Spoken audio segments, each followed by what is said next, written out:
Bonsoir à tous, on se retrouve pour notre étude de préparation au jeûne du 10 Tevet qui tombera cette année donc demain, le mardi 30 décembre, toute la journée. Depuis l'aube jusqu'à la sortie des étoiles, on peut retrouver l'horaire dans les calendriers. Le but de ce soir, c'est de voir des points et historiques et aussi de savoir pourquoi on jeûne et aussi surtout de voir qu'est-ce qu'on tire comme conclusion de ça et comment on peut agir concrètement par rapport à ce jeûne, parce que le jeûne, c'est pas juste pour jeûner, mais il y a quelque chose de bien plus profond derrière, et donc c'est le but un petit peu de notre étude, qui va durer à peu près 30 minutes. Notre étude, elle est basée sur le livre habituel, formidable, qui s'appelle Halacha ve'Agada, de Rav David Shalom Naki. La Halacha, c'est de Rav Ovadia Yosef, et c'est basé sur les enseignements donc, de Rav Ovadia Yosef. C'est la même pour les Sfaradim et les Ashkenazim, et quand ça change pour les Ashkenazim, alors on le précise dans Hachem. Je vais traduire directement pour qu'on puisse optimiser un petit peu le timing. Et sans plus tarder, on y va. Donc déjà, il faut savoir que le 10 Tevet, initialement, c'est quoi? Mais on va rentrer un petit peu dans les détails juste après. Le 10 Tevet, euh, le 10 Tevet de l'année 3336, donc là on est en 5786, donc le 10 Tevet de l'année 3336, donc il y a à peu près 2500 ans, il y a eu ce qu'on appelle le siège de Jérusalem. Le siège de Jérusalem, il n'a pas abouti tout de suite à la destruction du Beth Amikdash. Là, on parle donc du premier Beth Amikdash. Avant la destruction du premier Beth Amikdash, environ 2 ans avant, ça n'a pas eu lieu d'un coup la destruction. La destruction, comme on le sait, c'est à Tisha B'Av. Mais avant cette destruction, il y a eu une première étape qui était la première étape et qui était le 10 Tevet et qui est donc le siège de Jérusalem par Nebuchadnezzar, qu'on traduit par Nabucodonosor.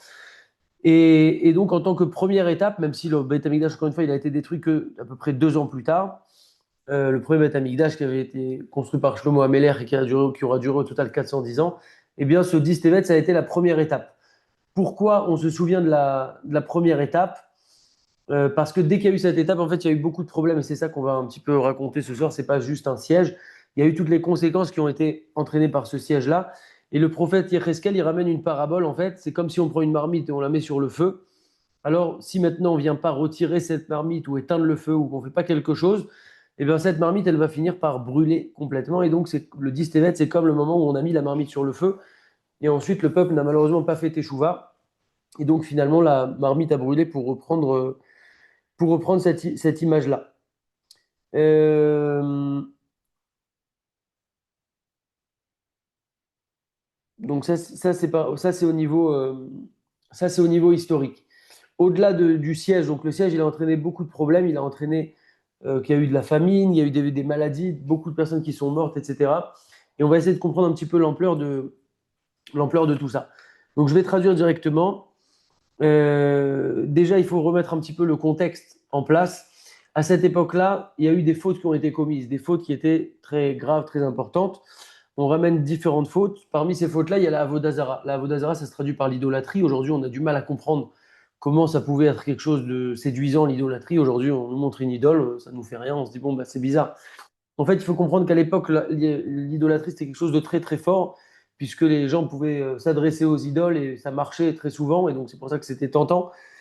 Et après les Hanché Knesset Agdola, les sages de la Grande Assemblée, ils ont vu que le Yetzer Hara de ça, il était trop trop fort, et donc ils ont annulé ce Yetzer Hara-là, ce mauvais penchant-là de l'idolâtrie. Mais en tout cas, à l'époque, c'était quelque chose qui était très très fort. Et donc ça a commencé comme ça en fait avec l'idolâtrie. Alors au début, ils étaient un petit peu gênés de faire de l'idolâtrie, donc ils faisaient ça un petit peu en cachette. Et après, ils se sont habitués à ça. Alors la faute, elle leur devenait un petit peu comme permise, comme un peu des fautes qu'on fait aujourd'hui.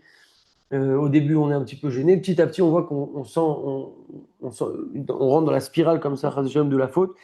Et donc, après, ils ont commencé à faire comme si c'était quelque chose de permis carrément.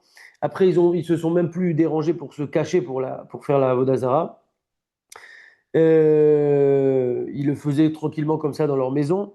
Ensuite, ils sont sortis dehors de leur maison. Ils ont commencé carrément à s'enorgueillir de faire de la Vodazara. Et ensuite, ils ont commencé carrément à publier ça et à faire ça dans des jardins, sur des toits, bon, dans des endroits publics pour montrer ça. Donc, on voit qu'il y a eu une certaine spirale.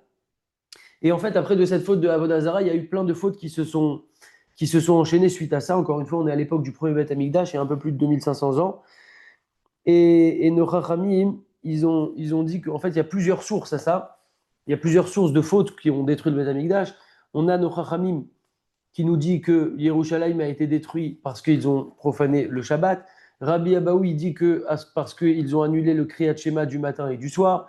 Rabbi Amnouna, il dit que puisqu'ils ont annulé l'étude des enfants, et ça c'est le début de la Torah, c'est quand les enfants ils commencent à étudier, et donc s'il n'y a plus de début de la Torah, alors c'est comme si on avait déraciné toute la Torah.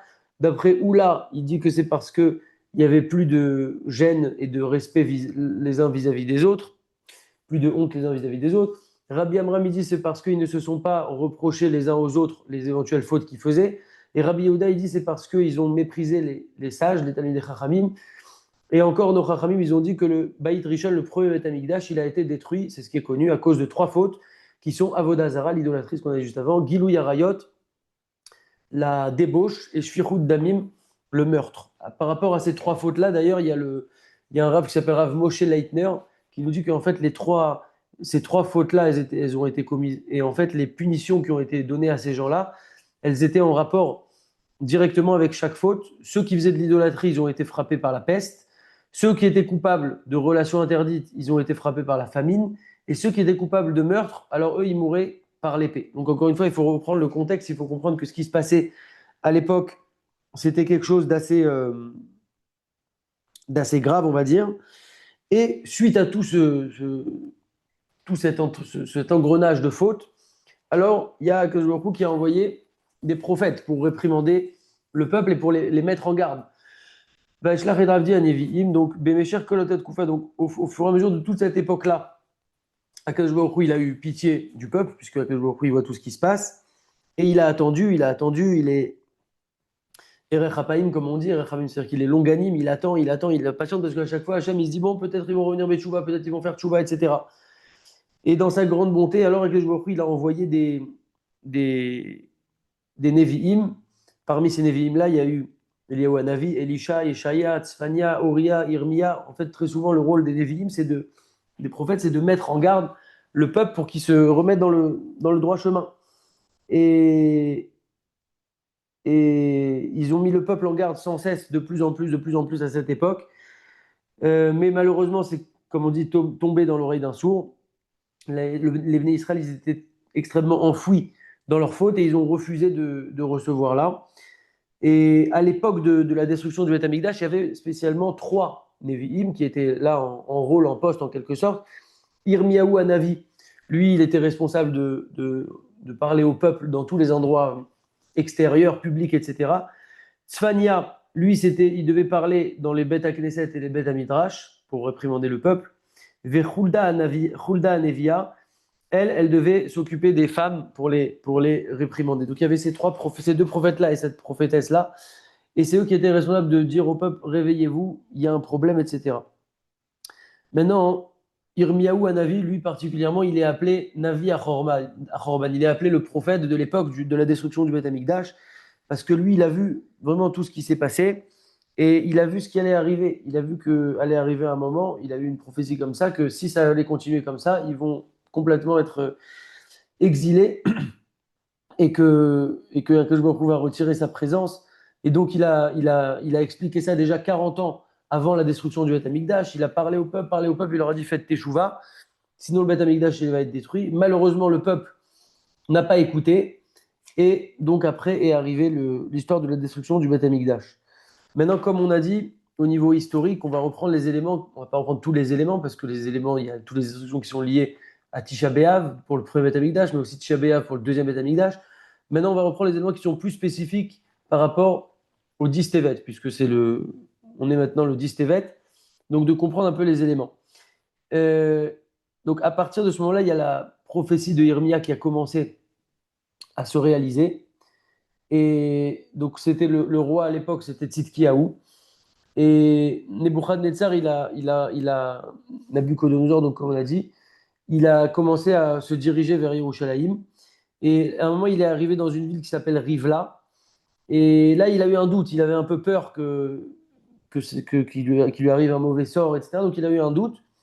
Mais donc, il s'est arrêté. Qu'est-ce qu'il a fait? Nebuchadnezzar, il a décidé d'envoyer son ministre en général, Nebuzaradan. Et il lui a dit, L'ech vekvosh et Yerushalayim, va et conquis conquérir, je sais pas comment on dit, Yerushalayim. Shalach Nebuchadnezzar veyad Nebuzaradan, il lui a envoyé 300 ânes avec Nebuzaradan. Nebuchadnezzar, il a envoyé Nebuzaradan avec 300 ânes qui étaient chargés avec des haches en fer pour pouvoir briser les murailles. Donc pas 300 haches, mais 300 ânes qui portaient des haches pour briser les murailles de Yerushalayim.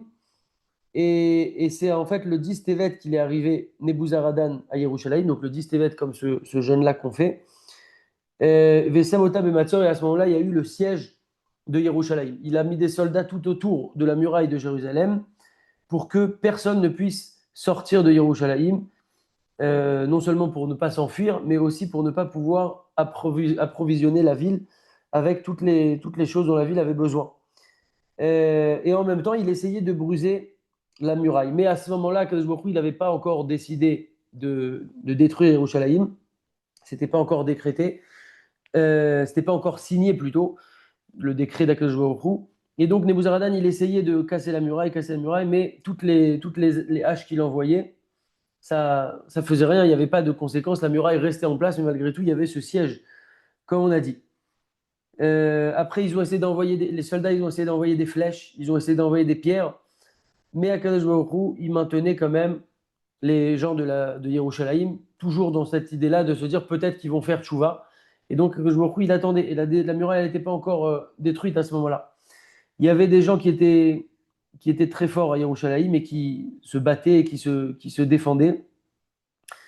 Euh, il y avait quelqu'un qui était très très fort et il attrapait les pierres qui étaient envoyées au-delà de la muraille. Il les attrapait avec sa main et il les renvoyait comme ça vers les soldats. Donc on voit qu'il y a des combats sanglants qui ont eu lieu. Encore une fois, il faut imaginer, on n'est pas ni dans un dessin animé ni dans un film, on est dans une réalité qui s'est passée dans notre peuple, dans notre ville. Et en fait, tout ce qu'on peut voir aujourd'hui comme choses un peu supernaturelles, etc., c'est des choses qui sont inspirées en grande partie de ça. Mais là, c'est bien une réalité et ça nous concerne. Donc c'est pour ça que dans un jour comme ça, c'est important de comprendre ce qui s'est passé pour mieux vivre ce jour. Et encore une fois, à la fin, on va conclure par des choses qu'on peut prendre aujourd'hui et pas seulement pour raconter l'histoire, mais voir qu'est-ce qu'on peut en faire dans notre vie. Euh, donc ça a duré à peu près 2 ans, ce siège de Jérusalem. Il y avait de la nourriture pendant encore toute cette durée-là. Ils ont pu se nourrir à l'intérieur. Il y avait des stocks de nourriture. Mais après, la faim, elle a commencé à se durcir. Et ça a été vraiment très, très difficile. Aujourd'hui, quand on entend famine, c'est un concept qu'on n'arrive pas vraiment à percevoir. Puisque bah, au prochain aujourd'hui, il y a une telle largesse dans le monde qu'on ne sait pas vraiment ce que c'est une famine, puisqu'il suffit de descendre dans une épicerie et d'acheter un morceau de pain et une bouteille de lait. Mais à l'époque, c'est quelque chose qui existait. Et surtout que là, c'est après presque 2 ans de siège et que donc toutes les ressources ont commencé à s'épuiser petit à petit. Et les femmes ont dit qu'elles allaient au marché et elles sortaient. Et son amie, elle disait à la femme, une femme, elle disait à une autre femme, toi, tu n'as pas l'habitude de sortir, pourquoi tu es sortie? Elle lui a dit, j'arrive plus à supporter la faim, alors je suis sortie au marché pour voir s'il y a un petit peu de nourriture par terre à récupérer ou quoi que ce soit. Et, et chacune se renforçait l'autre. Elle disait, viens, on cherche, peut-être on va trouver de la nourriture. Jusqu'à qu'au final, elle s'appuyait sur des piliers en pierre comme ça de la ville. Et elle mourait comme ça, petit à petit, de faim. Après, il y avait leurs enfants, à ces mamans-là qui venaient. Il y avait ces enfants qui venaient et pour demander de la nourriture à leur mère. Et il n'y avait rien à leur répondre. Leur mère était morte. Et donc après, ces enfants aussi, petit à petit, ils ont commencé à mourir. Il y avait une femme qui avait 3 enfants. Et ces deux grands-enfants, ils allaient à la guerre, ils combattaient. Et la famine, comme on a dit, elle s'est alourdie de plus en plus. Euh, et maintenant, elle a vu que ses enfants, ils allaient presque mourir de faim. Qu'est-ce qu'elle a fait? C'est terrible. C'est ce qu'on dit dans Echa. On dit, qu'est-ce qu'elle a fait en fait? Elle avait 3 enfants, deux qui étaient combattants à l'armée. Elle a pris elle a pris son petit enfant, le dernier, et elle n'a pas eu le choix que de le cuisiner. Elle a cuisiné son enfant pour pouvoir donner à manger aux autres, pour qu'ils ne meurent pas. Et ces enfants-là, les deux grands, ils ont mangé ça, alors ils ont reconnu ils ont reconnu une main, la main de leur frère. Et ils ont tellement tremblé de ça, et ils ont tellement eu de douleur de ça, qu'ils sont montés sur le toit et ils se sont jetés. Et la mère, elle a poussé des cris. Et voilà, ça, c'est des histoires qu'il y a eu. Ça, c'est juste un exemple. C'est marqué dans la Megillah de Echa, c'est ce qu'on lit à Tisha B'Av. On dit là-bas dans Echa, Yede Nashim Rachamaniot Bishlu Yaldehem. La main des femmes miséricordieuses ont cuisiné, les mains de ces femmes-là ont cuisiné leurs enfants. Il faut imaginer un petit peu le niveau de souffrance. On n'est pas là pour s'angoisser maintenant, c'est pas le but, mais c'est important de prendre conscience. C'est un des buts prioritaires du jeûne. Donc Yerushalayim comme ça, ça c'est juste pour raconter un petit point, mais voilà, on peut imaginer un petit peu le contexte derrière tout ça. Et Nebuzaradan, il n'arrivait pas maintenant. Donc on a dit Nebuzaradan, il a été envoyé par Nebuchadnezzar pour prendre la ville de Jérusalem. Ça a duré ce siège pendant à peu près 2 ans. Et presque maintenant, il a commencé à désespérer. Il a vu que ça, il n'arrivait pas à percer la muraille malgré toutes les haches qu'il avait lancées, etc. Et Akadosh Baruch Hu, qu'est-ce qu'il a fait maintenant? Il a mis dans son cœur, parce que Hachem, il a vu maintenant que les Juifs, ils n'ont pas fait de chouva. Il a vu dans son cœur, il a mis dans son cœur l'idée de voir la muraille, d'observer la muraille de Jérusalem, de la mesurer. Et il a commencé à mesurer la muraille. Et, et il a vu qu'en fait, chaque jour qui avançait, la muraille, elle s'enfonçait comme ça de 2 tfachim et demi. Ça fait à peu près 20 centimètres. Chaque jour, la muraille, elle descendait un petit peu. 20 centimètres, 20 centimètres, 20 centimètres. Jusqu'à qu'elle a commencé vraiment à descendre. Et donc, en fait, maintenant, euh, le jour du 9 Tammuz, il y a eu une bat-kol, une voix qui est sortie du sol et qui a dit Kvotz vekvosh et Yerushalayim. Maintenant, vas-y, tu peux conquérir Yerushalayim, puisque maintenant, c'est arrivé le moment de détruire Yerushalayim et le moment du Beth Amikdash d'être détruit, et que c'est le moment du Beth Amikdash que tout va partir en fumée. Et à Nebuzaradan, il lui restait une hache. On avait dit qu'il avait ramené 300 ânes remplis de haches. Il lui restait une hache de tout ce qu'il avait ramené. Et il a mis un coup dans la muraille. Et là, ils ont pu percer la muraille et ils ont pu rentrer. Encore une fois, on n'est pas dans des dessins animés, c'est une réalité. Euh, ensuite, ensuite, ils sont rentrés dans Yerushalayim. Et après, il y a eu tout ce qui s'est passé avec la suite, que ils ont mis le feu au Beth Amikdash. Et pour pas que Irmia il soit là, alors Akadosh Baruch Hu, il a fait sortir Irmia de la ville. Et il y a un ange qui est descendu du ciel, Venatan Ragla Balachomot ou Paratsotan. Donc c'est l'ange, il est venu et c'est lui qui a vraiment détruit complètement la muraille. Et l'ange, il a dit que viennent maintenant tous les ennemis et qui, et qu'ils attaquent Yerushalayim, parce que maintenant il y avait eu en quelque sorte le décret d'Akadosh Baruch Hu qui était tombé. Ils sont rentrés là-bas le 7 Av et ils ont tout massacré. Le 7 Av, le 8 Av et le 9 Av aussi. Et le Beth Amikdash, il a commencé à brûler et après il a brûlé comme ça jusqu'au 10 Av. Et là-bas aussi, c'était quelque chose de terrible. Donc il y avait des morts, il y avait du sang. Nebuzaradan, lui, il était, il était, il était content et il s'est enorgueilli de ça. Et il y a une voix qui est sortie du ciel et qui a dit que maintenant tu as tout détruit comme c'était prévu, etc. Il y a un Kohen Gadol qui a vu le Beth Amikdash en feu. Il a voulu sortir et les ennemis ils l'ont pris et ils l'ont égorgé, ils l'ont tué. Ils l'ont tué sur le Misbéach. Là où il faisait les corbanotes, ils l'ont tué là-bas. Euh, Et ensuite, il y a sa fille qui a vu ça, elle a essayé de s'enfuir, ils l'ont attrapé, ils l'ont aussi tué là-bas. Et ensuite, il y a eu d'autres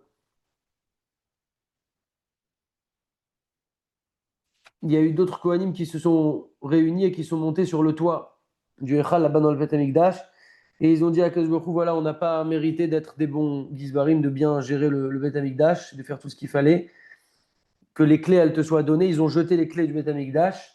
Et il y a une main qui est sortie, qui a récupéré les clés du Beth Amikdash. Et ensuite, le Beth Amikdash, il est parti complètement en feu. Et ça, ça, c'est le 9 Av. Il a brûlé comme ça jusqu'au 10 Av. Donc, encore une fois, au niveau du 10 Tevet, le 10 Tevet, c'est le début de ce siège de Jérusalem qui a abouti sur la destruction à peu près 2 ans plus tard à la destruction du premier Beth Amikdash. Et ça, c'était par rapport au côté histoire. Quelques points quelques points d'halakha. Une seconde. Donc, déjà, quelques petits points d'halakha, mais ça va aller très vite parce que c'est pas un cours vraiment d'halakha, parce qu'il n'y a pas beaucoup d'halakhot à voir. Déjà, la question qui est obligé de jeûner, pas obligé de jeûner. Je ne suis pas rave, je le rappelle. Donc, chacun doit voir auprès de son rave. Je ne connais pas les détails de ces halakhot-là. Chacun en fonction de son cas. Si c'est une femme enceinte qui a accouché, quelqu'un qui est malade, qui va prendre un médicament, etc. Donc, il faut vraiment demander une réponse précise halakhique à ce sujet-là. Comme on a dit que le moment du jeûne, c'est depuis Hamoud Ashrar, depuis l'aube jusqu'à la sortie des étoiles. Donc ça commence le matin, ça se finit le soir. Pour celui qui veut manger et boire, il faut savoir que le soir du jeûne, donc là, comme on est ce soir par exemple, on est encore la veille, on est déjà le 10 Tevet, mais le jeûne n'a pas encore commencé. Tant qu'on n'a pas encore été se coucher, on peut manger et boire bien évidemment jusqu'à l'aube. Par contre, celui qui est parti dormir, un shinat keva, un sommeil fixe, c'est-à-dire que la personne, ça y est, elle est partie dormir, et qui se lève maintenant en pleine nuit, la personne ne peut pas maintenant manger en pleine nuit parce que dès que ça sera l'aube, le jeûne aura commencé, donc il n'y aura pas de question. Donc si on peut manger, c'est avant l'aube, donc c'est encore la nuit. Donc si la personne est partie dormir pour se coucher, la personne est partie dans son lit, elle, ici, elle a coupé son esprit maintenant de manger et de boire. Donc c'est un problème. Donc qu'est-ce qu'il faut faire si on veut manger et boire, se lever avant l'heure du jeûne en quelque sorte? Il faut qu'on ait, émettre une condition et de dire, voilà, j'ai l'intention de manger et de boire avant l'aube. Et dès que j'ai émis cette condition-là, alors c'est bon, je peux le faire avant l'aube et je peux manger et boire. Euh, Maintenant, si quelqu'un il s'est juste assoupi comme ça, il n'est pas parti se coucher, alors là, il n'a pas commencé à prendre le jeûne. Si quelqu'un il s'est endormi un peu ce soir et qu'il doit manger de ça, il n'y a pas de problème. C'est vraiment quand on parle d'aller dormir un sommeil fixe. Et également, si quelqu'un il n'a pas fait ce tnaï-là, cette condition-là, il a oublié ou peu importe, et il se lève dans la nuit pour boire, alors boire, yesh al malismor, on a sur qui éventuellement s'appuyer. Les Ashkenazim, eux, les khatrila de base, ils disent qu'on peut boire sans aucun problème, sans faire le tnaï. Mais sinon, il faudra faire aussi le tnaï pour, le tnaï pour pouvoir manger. Donc voilà, celui qui veut manger, il faut avoir ça en tête déjà maintenant de base pour pouvoir manger avant le jeûne. Concernant la tfila demain, c'est une tfila très importante comme la tfila de tous les jours, mais peut-être encore plus demain. Donc il faut prier en minyan pour les hommes. Dans la tfila de Shacharit et de Mincha, on dit Anenu. Anenu, c'est réponds-nous. C'est dans la bracha de Shomea Tefila. Quand le Chazan il fait la Chazara, il le fait ailleurs. Mais en tout cas, quand on fait nous notre Amida à voix basse, on le fait dans Shomea Tefila. Dans Arvit, on ne fait pas Anenu. Donc ce soir, pour ceux qui ont déjà fait Arvit, vous avez remarqué qu'on n'a pas fait Anenu, puisque le jeûne, en fait, il n'a pas encore commencé. On a l'intention de manger peut-être après Arvit. Le jeûne n'a pas commencé. Et dans Anenu, en fait, on dit Anenu, réponds-nous. Beyom Tzom Ta'anitaze. Ta'anitaze, réponds-nous en ce jour de jeûne. Euh, Très bien. Pour les Ashkenazim, eux, ils ne disent Anenu que à la tfila de Mincha, donc la dernière tfila du jeûne, donc la tfila de Mincha juste avant la fin du jeûne. Très bien. Il y a la Kriyat Torah, la lecture de la Torah. On va lire le passage de Vayechal Moshe. On lit la Torah et à Shacharit et à Mincha. Donc c'est très important aussi de faire Mincha. Demain, Mincha, le jour du jeûne, en général, on sait qu'on a 2 horaires pour Mincha. Mincha Gdola, c'est assez tôt, et pendant à peu près 3 heures. Et ensuite, il y a Mincha Ktana jusqu'au coucher du soleil, ça c'est le besoin de Mitra Ktana. En général, pour les jeunes, on a l'habitude de faire plus Mitra Ktana et enchaîner très souvent avec Arvit. Donc on fera aussi la lecture de la Torah demain à Mincha, donc il faut prier en Minyan. Les Ashkenazim, eux, ont l'habitude dans les jeunes de faire aussi une Haftara à Mincha. Également, on fait aussi la Birkat Kohanim pour tout le monde. On fait la Birkat Kohanim, pas seulement à Shacharit, mais on la fera aussi à Mincha. Donc voilà, c'est des filotes qui sont importantes. Et ensuite, il y a le Harvit de la sortie de la sortie du jeûne qu'il faut aussi faire en minyan. Il ne faut pas trop traîner parce que les gens ont faim et donc il faut rentrer pour pouvoir manger. Euh, pour terminer, quelques points, et c'est peut-être les plus importants. En tout cas, je ne sais pas si c'est les plus importants parce que tout ce qu'on a dit jusque-là, les histoires qui se sont passées, les midrashim, etc., sur tout ce qui s'est passé à l'époque de la destruction du Beth Amikdash et toute cette période depuis le siège, le dit Tevet, c'est le début du siège, jusqu'à la destruction du premier Beth Amikdash, c'est des choses terribles et quand on prend conscience de ça, on se dit ok, c'est pas juste le Beth Amikdash parce que honnêtement, quand on voit des photos en couleur comme ça, on se dit bon, ok, bah, on n'a pas connu, on ne sait pas vraiment de quoi il s'agit, quoi. Mais quand on a raconté la maman qui a fait cuire son bébé pour le donner aux 2 autres à manger, c'est terrible. Et donc, si on n'a pas encore le troisième Beth Amikdash, on dit que chaque génération sais plus si c'est chaque jour, chaque génération, ou chaque année peut-être, où le Beth Amikdash n'est pas reconstruit, c'est comme s'il avait été détruit à ce moment-là. Donc nous, on pourrait se dire, bon, mais ok, mais c'est une histoire, le Beth Amikdash, c'est vieux, qu'est-ce qu'on a fait maintenant nous? Ben non, en fait, nous, aujourd'hui, en 5786, si on n'a pas encore le troisième Beth Amikdash, c'est qu'on n'est pas encore méritant de l'avoir, c'est qu'on a donc une part aussi de responsabilité dans ça. Encore une fois, on ne dit pas ça pour s'angoisser ou pour avoir de la peine, c'est pas le but. Le but, c'est de prendre conscience de choses et d'avancer et que ça déclenche chez nous des choses. Et c'est sur ça qu'on va terminer sur des points par rapport à ça. Déjà, on dit aussi que le dit Tevet, c'est le jour où le Beth Amikdash, on a décrété que le premier Beth Amikdash, il allait être détruit.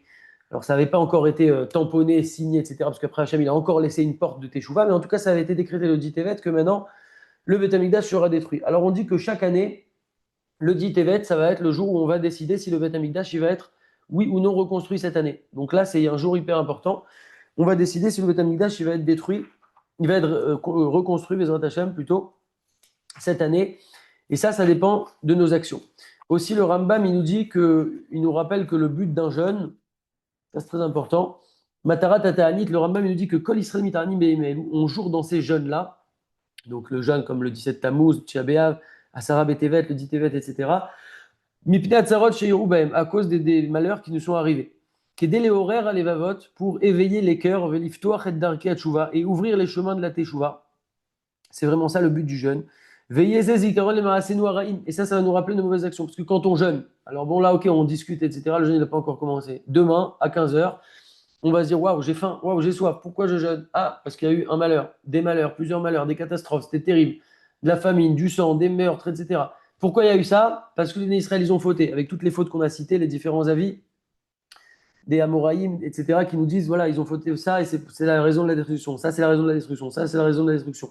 Ce qui est commun à toutes ces raisons, c'est que c'est des fautes. Donc pourquoi ils ont eu ces malheurs? Parce qu'il y a eu des fautes qui ont été commises. Maintenant, nous, on a notre part de responsabilité dans ça, comme on a dit, parce que si le Beth Amikdash n'est pas encore reconstruit au moment où on se parle ce soir, c'est qu'on a une part de responsabilité dans ça, et c'est que donc au final, ça doit se souvenir-là, il nous amène et il nous éveille à une tchouva, les tivat darkenu, pour bonifier notre chemin, pour pouvoir maintenant rectifier les fautes de nos ancêtres, mais aussi nos fautes à nous, et pour pouvoir amener directement sur la construction du Beth Amikdash de Zrat Hashem.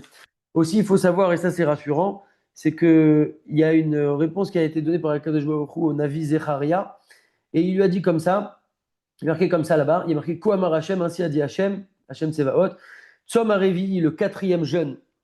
Revi, quatrième parce que les mois, quand on fait le compte des mois, le premier mois c'est Nissan. Donc Nissan, Iyar, Sivan, Tammuz. Donc Tammuz, c'est le quatrième mois.